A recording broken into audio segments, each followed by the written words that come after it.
Dnes si povieme niečo o blokoch. Bloky sú táto časť, alebo na pravej strane, alebo aj na iných miestach. Toto je ako náš obsah. Tu si môžeme pozrieť na druhej šablóne. To vidíme lepšie. Každá šablóna je iná. Má iné možnosti rozmiestnenia.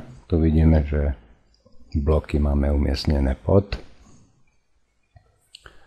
Takže si prejdeme do štruktúry, stlačíme bloky a tu sú naše bloky na tejto našej šablóne, ktorú práve používame. Ostatné sú, ktoré máme nainštalované, ale nie sú aktívne. Tu máme obsah, napríklad hlavnej stránky a ostatné bloky máme povypínané, nezobrazujú sa, napríklad anketa, témy, hlavné menu, kto je nový, kto je online. Všetky bloky boli inštalované s jadrom a keď sme pozapínali všetky moduly v jadre, tak sa nám zobrazili tu. Môžeme si ich kedykoľvek zapnúť, umiestniť do týchto častí, ktoré nám najviac budú vyhovovať. A takisto si môžeme vytvárať naše vlastné bloky.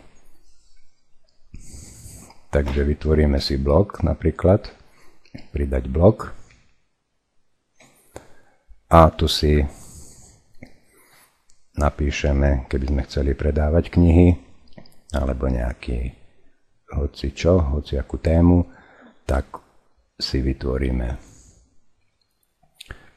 náš nový blok, nadpis bloku, popis bloku, dáme ten istý, tu nejaký obsah. Ja už som si takýto blok vytvoril, takže dáme si obsah a uložíme. Uložiť. Zavrieme, uložili sa nám. Teraz prejdeme znova do blokov. A ten náš blok, nový blok, čo sme si vytvorili pod názvom knihy, máme ho tu. On sa nám uloží, ale nebude sa zobrazovať. Zobraziť si ho musíme sami. Takže dáme si ho trebárs na tejto šablóne na ľavú stranu. Naskočil nám tu hore, vidíme.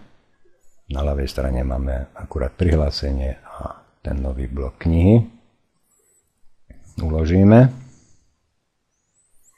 Zavrieme.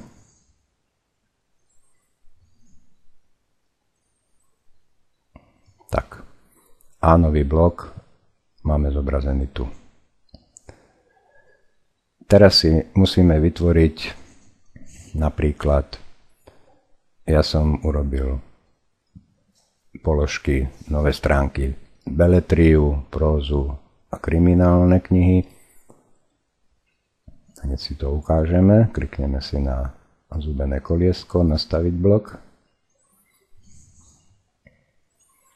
A tu ich máme.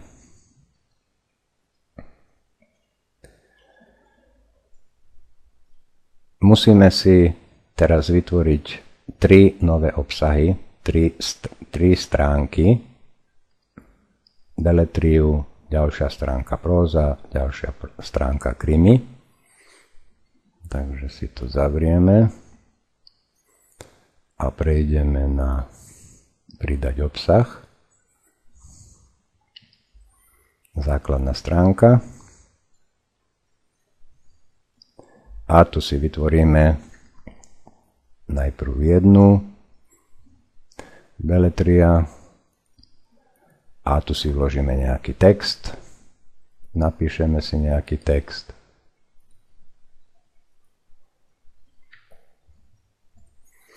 Môžeme si tu dať obrázok, popis tej beletrie, alebo potom knihy, ktoré chceme predávať, ktoré budú spadať do tejto oblasti beletrie. a uložíme. Tu si môžeme ešte pozrieť, zaškrtneme iba zverejnené a komentáre môžete, nemusíte povoliť a uložíme. Takisto vytvoríme novú stránku próza a takisto vytvoríme krimi. Ja už som to vytvoril, takže prejdeme do obsahu a vidíme, že tu máme próza, beletria, krimi. Klikneme si na beletriu. Tu ju máme. A teraz potrebujeme skopírovať tento link. Takže si ho označíme, kopírovať. A pretože zatiaľ sa nikto nevie dostať do beletrie, do prózy, do krimi, musíme si túto stránku, čo sme si vytvorili, prvú, beletria, musíme si ju vložiť tu, do toho nášho bloku pod názov beletria. Takže klikneme na koliesko, nastaviť blok.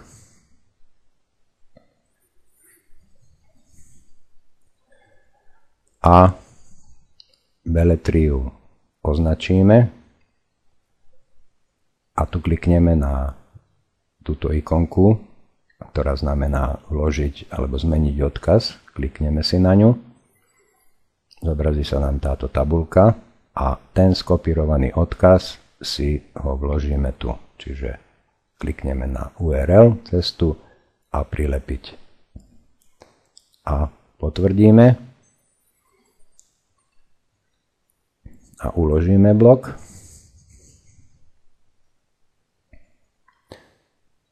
Stránka sa načíta, počkáme si. A teraz, keď prejdeme myšou nad beletriu, vidíme, že už je rozklikávacia, próza nič, krimi nič. Tak prejdeme znova do obsahu, klikneme na obsah, rozklikneme si ďalšiu prózu. Tu ju máme, túto stránku, ktorú sme si vytvorili ako prózu. A skopírujeme znova, označíme próza, klikneme na ikonku vložiť odkaz a tu ten skopírovaný URL odkaz vložíme a potvrdíme. Znova uložíme. Prejdeme znova na obsah a máme krimi. Rozklikneme si stránku krimi. Skopírujeme adresu, kopírovať, prejdeme na nastavenie bloku.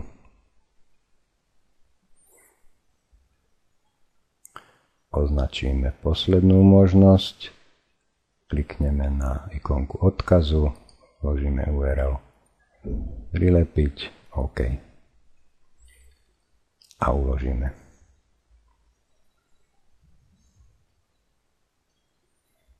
Teraz všetky tri možnosti bloku už sa dajú rozklikávať.